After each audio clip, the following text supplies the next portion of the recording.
嗨，大家好，我是坦平叔。今天是2025年5月31号。这一期我们继续聊聊俄罗斯入侵乌克兰，看一看乌克兰战场上又有什么变化。今天是俄罗斯侵略乌克兰的第1193天，也是乌军进入库尔斯克的第299天。根据乌克兰总统泽连斯基的说法，泽连斯基说，总司令谢尔斯基汇报了前线以及我们在俄罗斯领土上的远程活动，感谢我们的士兵准确汇报。在俄罗斯，人们应该感受到战争的残酷，这样他们才会有参与外交的愿望，也就是说，俄罗斯才有停火的这种愿望外交谈判的愿望。泽连斯基还说，我与乌克兰财政部长马尔钦科讨论了乌克兰长期财政前景，保障军队，确保乌克兰的稳定，确保预算支付，必须为人民提供稳定和可预测性。我们正在为此与合作伙伴共同努力，包括在七国集团会议之前。乌克兰军事观察员科斯特扬丁马绍韦茨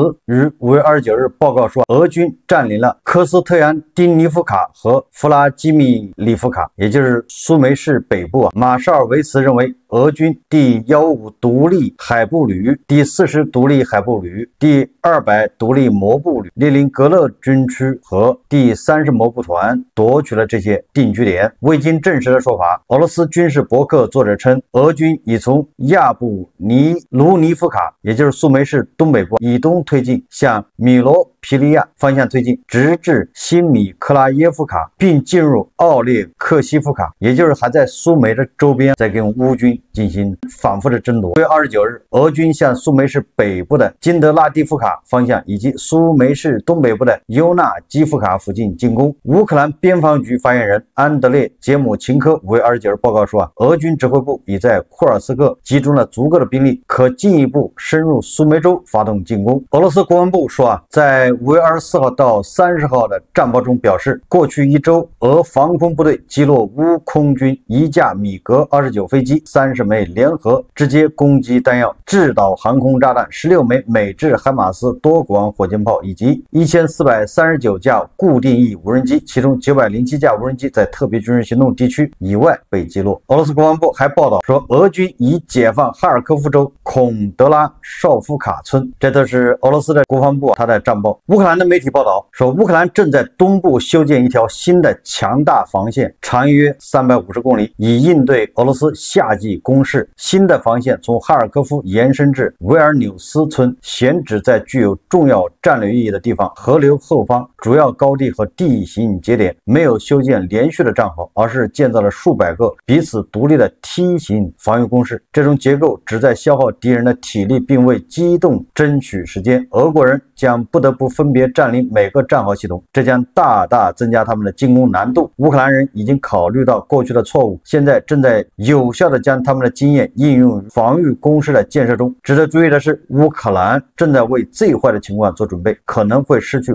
波克罗夫斯卡、多布罗皮利亚、克拉马托尔斯克、斯洛维扬斯克和科斯蒂安季尼夫卡，也就是在这个夏季攻势中，这个乌军恐怕压力非常大。这是正确的做法，因为一旦他们失守，俄罗斯向乌克兰中部推进的速度将因没有城市的乡村而开放而大大加快。这个夏季对乌军来说最大的威胁来自顿巴斯，其他地区的局势取决于这里的防御是否成功。顿涅茨克地区更大的问题迫使储备物资被转移到那里，这削弱了其他地区的力量。俄罗斯人现已突破波克罗夫斯克至米尔诺勒格以及康斯坦丁诺夫卡公路，这构成了3大威胁。对波克罗夫斯克和米尔诺格勒发动进攻，可能从侧翼进行包围阿夫迪夫卡的情形，从3个方向对科斯特扬尼夫卡施加压力，可能是今年夏天的关键战役。向西移动对德鲁瑞夫茨以及与该地区北部的通讯构成了威胁，也就是俄罗斯处心积虑的准备的这个夏季攻势，恐怕对乌军有很大的压力。不过乌军也没闲着，乌克兰国防情报局在俄罗斯远东重镇弗拉迪沃斯托克，也就是海参崴，展开了一次罕见的深远程特别行动，目标为俄军第155海军陆战旅的空降突击营。在某个清晨，弗拉迪沃斯托克市内靠近登陆湾区域发生了2次强烈爆炸，分别位于该部队检查站附近以及军官和士兵宿舍区域。行动造成俄方人员伤亡，军事技术装备以及各种特种装备受损。爆炸发生后，现场出现多辆救护车和帆布覆盖的乌拉尔军车撤离军营。据当地媒体报道，爆炸后，俄军迅速在前往沙莫拉湾方向道路上设立封锁，多个执法与医疗单位集结，沿路车辆接受安全检查，显示事件影响显著。与乌方情报人员称，此次行动意在向俄罗斯远程部署部队发出信号，即使在俄境最东端，乌克兰也具备实施有效打击的能力。这个就非常有意思了。在弗拉迪沃斯托克也就是海参崴，这个可是在俄罗斯领土基本上在最东边了，乌克兰是在它最西边，这个横跨好像7、8千公里，乌克兰人都已经搞到7、8千公里以外的最东边来了。这个显然这种恐怕不是无人机或者什么其他的造成的，应该是乌克兰的情报系统渗透，也就是敌后武工队。当然了，也有可能是俄罗斯地方割据势力反叛势力，这个都有可能。这个也显示出俄罗斯内部很不稳定，风雨飘摇之中。我们再看外交与国际援助，我们还是要先聊一聊德国德国最近风头正劲，无论是金牛座巡航导弹，还是说帮助乌克兰一起生产远程导弹，还是说援助乌克兰等等，总之它是一言一行都牵动着俄罗斯高层的心。也就是你看俄罗斯高层对马克龙、对斯塔默，也就是英国、法国，好像他们说什么不是特别在意，但是对德国的一举一动，俄罗斯人是高度的紧张，非常敏感。莫尔茨哪不开专提哪个，哪儿痒专挠哪，所以就引得俄罗斯的高官纷纷群起攻击，要么就是威胁，要么就是各种反击。德国将向乌克兰新链提供保障，并将出资购买乌克兰生产的远程武器。犹如此前德国议会通过决议，不再对外公布援乌细节清单，所以这次援乌细节也没有公开。大家看视频。Wir haben heute auch über Deutschlands militärische Unterstützung der Ukraine gesprochen. Ich werde mich hier daran halten, nicht in die Details zu gehen, aber ich kann so viel sagen. Wir werden unsere militärische Unterstützung fortsetzen und wir werden sie ausbauen, damit sich die Ukraine jetzt und in Zukunft eben gegen diese russische Aggression weiter zur Wehr setzen kann. Und ich will in diesem Zusammenhang etwas Neues hervorheben. Wir finanzieren einen beträchtlichen Teil der Starlink-Abdeckung des Landes und unsere Verteidigungsminister werden heute eine Absichtserklärung über die Beschaffung weitreichender Waffensysteme aus ukrainischer Produktion, sogenannter Long-Range Fires, unterzeichnen. Es wird hierbei keine Reichweitenbeschränkungen geben. Die Ukraine kann sich damit vollumfänglich verteidigen, auch gegen militärische Ziele außerhalb des eigenen Staatsgebiets. Das ist der Einstieg in eine neue Form der militärisch-industriellen Zusammenarbeit zwischen unseren Ländern, die großes Potenzial hat. 根据梅尔茨的说法，德国首先对乌克兰的援助那是不会停止的，还会加大力度。德国国防部表示，德国的远程导弹可能会在几周内交付乌克兰，但是是什么型号的，到底什么导弹，他也不公布，所以又让俄罗斯人猜。德国总理莫尔茨还说，德国将出50亿欧元帮助乌克兰在乌克兰本土生产远程武器系统，而首批系统可能会在未来几周内部署到乌克兰军队。最主要的是什么？最主要是乌克兰生产这武器，德国很可能还要出资购买，也就是乌克兰生产这武器不仅要用在乌军打击俄罗斯，他可能还要卖到德国去，德国也给钱。你说这不实现了乌克兰的以战养战吗？还是德国人狠呢？还是莫尔茨厉害，把简单的输血变成了造血？根据国际文传通讯社报道说，乌克兰总理施米哈尔与芬兰总理奥尔波在基辅签署了相关文件，两国还签署了一份联合声明，以扩大两国在安全部门的合作，强调两国愿意在弹药生产、国防工业综合体发展、研究和信息交流领域共同实施项目。双方签署了关于在能源领域发展伙伴关系的备忘录。该备忘录规定要加强努力，在乌克兰建立一个可持续的、安全的、分散的和环保的能源系统。施米哈尔在文件签署后的情况介绍会上称，今天我们还计划与芬兰总理一起就芬兰公司参与乌克兰重建和实施双边合合作问题，与芬兰公司代表举行会谈。2025年5月30号，土耳其外交部长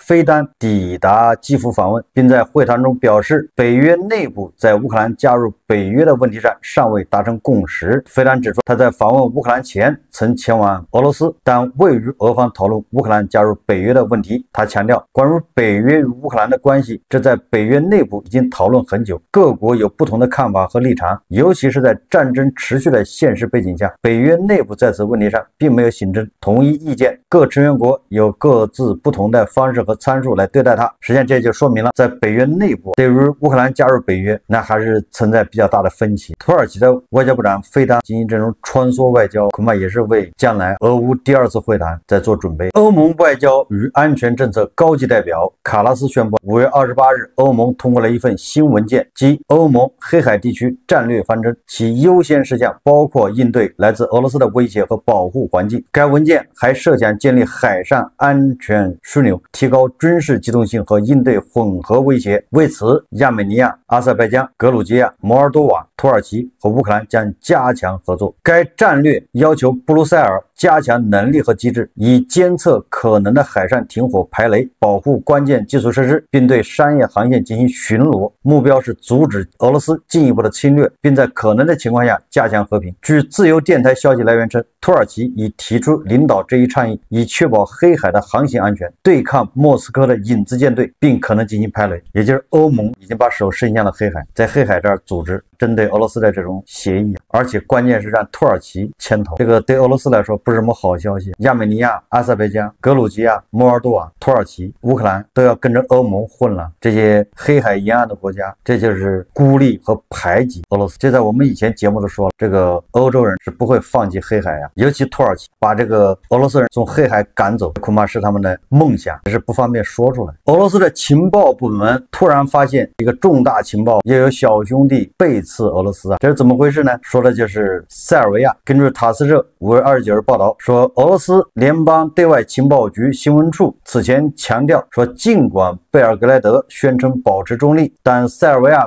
国防企业仍在向基辅政权提供弹药。具体来说，反俄行动的掩护手段很简单，使用最终用户假证书和通过中间国转口，也就是比如说捷克。对外情报局指出，在这些中间国中，最常见的是北约国家，首先是捷克、波兰和保加利亚。最近还出现了通过非洲国家转口的新案例，也就是俄罗斯人很伤心的发现，塞尔维亚一直口口声声说中立，却通过伪造证书和第三国转运的方式向乌克兰出售弹药。这个弹药规模可不小，是几十万发炮弹、数百万发子弹。与此同时，塞尔维亚总统武西奇在5月9日还在通过这个绕远的方式突破重重障碍和封锁，到莫斯科参加阅兵，在这个阅兵式上挥手致意，声称自己并不清楚本国军工产品流向到哪里。他说那些合同是与美国人和捷克人签的，至于最终运到哪儿，那不是他的事。此后，俄罗斯的伙伴们似乎给武西奇上了一课，他连忙改口声明自己什么都不知道，并声称有些说法根本不是事实。武西奇还承诺会成立事实调查工作组。武西奇说，我一定会下达命令，做出警告，一旦怀疑最终用户存在非预期运途或未经我们同意将武器运往战场，此类合同将不再执行。这只不过是说说而已。这个塞尔维亚人为了把武器卖到乌克兰，武器他通过非洲转口。这个武西奇自己还说，他说上周2位外国大使质问我，称我们通过一家土耳其公司向俄罗斯提供弹药，而且在俄乌前线发现了塞尔维亚弹药。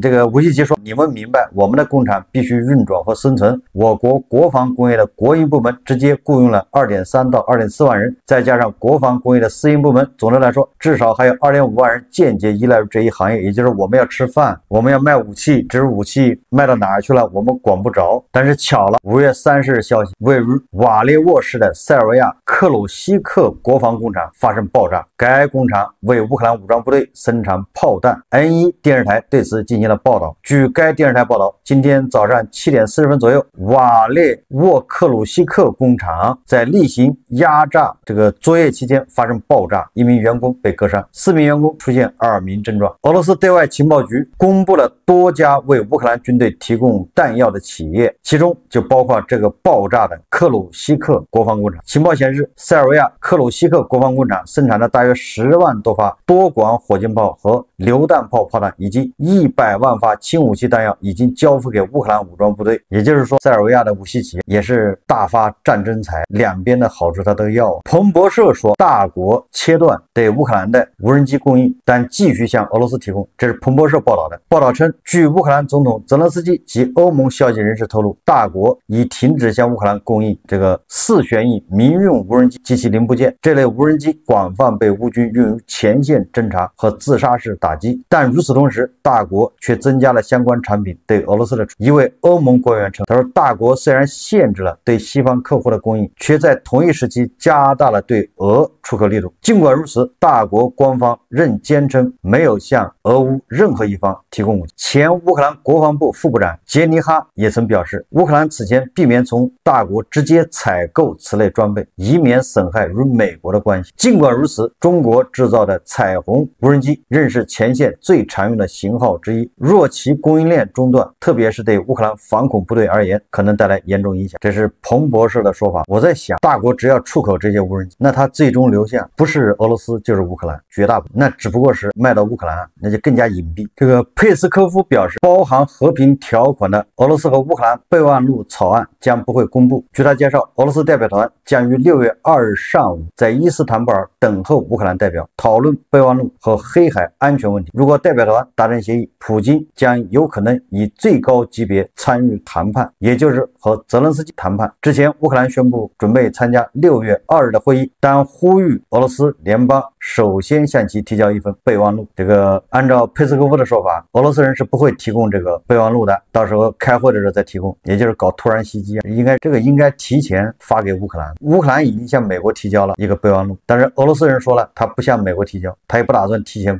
公布啊。美国的临时代表叫凯利，他在联合国安理会上说，当前为结束乌克兰战争所提出的协议是俄罗斯所能获得的最优结果。如果俄罗斯做出错误决定，继续这场灾难性战争，那么美国将不得不重新考虑是否继续参与旨在结束冲突的谈判的努力。也就是说，你俄罗斯如果不想和谈的话，那美国不再勉强了。根据美国媒体的报道说，美国不会派代表团参加乌克兰与俄罗斯在伊斯坦布尔举行的第2轮谈判。尽管特朗普总统近几日与其助手讨论了对俄罗斯实施新制裁的可能性，但他决定等待第2轮谈判的结果后再做决定。他不打算派出美国代表团参会，但希望看到谈判取得进展。一位白宫顾问向该媒体透露，总统对缺乏进展的感到恼火，但他也希望达成协议。他正试图寻找最好的解决方案。相信我，他确实有可能兑现其退出和平进程的威胁。报道指出，华盛顿目前正在评估2种可能的局势发展方向。如果谈判失败，将会对莫斯科加大制裁力度。特朗普本人可能调整对乌战争策略，包括退出和平谈判进程的可能性。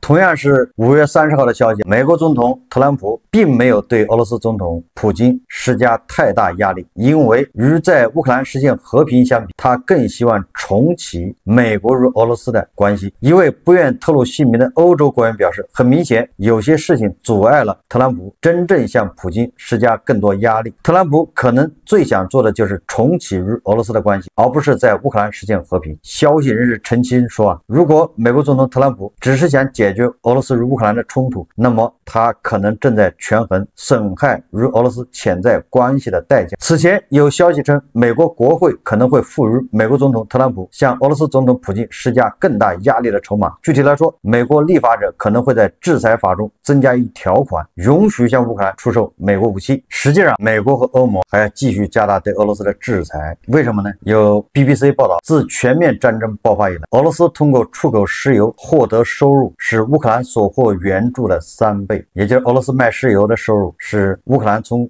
国际上获得援助的这个金额的3倍。自俄乌战争全面爆发以来，俄罗斯通过石油出口获得了超过8830亿欧元的收入，而乌克兰从盟友那里获得的援助总额仅为3090亿欧元。那么俄罗斯这个能源也就是石油主要买家排名，排第1名的是某大国，一共是买了2520亿欧元。排第2名的是欧盟，欧盟一共买了2090亿欧元。而俄罗斯的石油经过土耳其、印度等第三国炼制后，重新出口到西方国家。俄罗斯这几年卖石油的8830亿欧元的收入中，有2280亿欧元是来自于制裁俄罗斯的这些国家。欧盟支付了2090亿欧元购买这个俄罗斯的石油，但是欧盟援助乌克兰只有730亿欧元。所以这么一对比，你指责大国从俄罗斯购买石油，这确实有点不妥。最起码是大家同步减少对俄罗斯石油的进口，就你欧盟那更得下降啊。对，欧盟一边支持乌克兰援助乌克兰，一边又从俄罗斯买石油，然后你又指责大国买石油，这个有点过了。所以最好的办法就是，对吧？欧盟先停止从俄罗斯进口石油，然后再要求大国减少进口，印度、土耳其这些都要减少进口。关于天然气，到2025年，欧盟继续通过管道直接进口俄罗斯天然气，直到乌克兰于1月停止过境运输，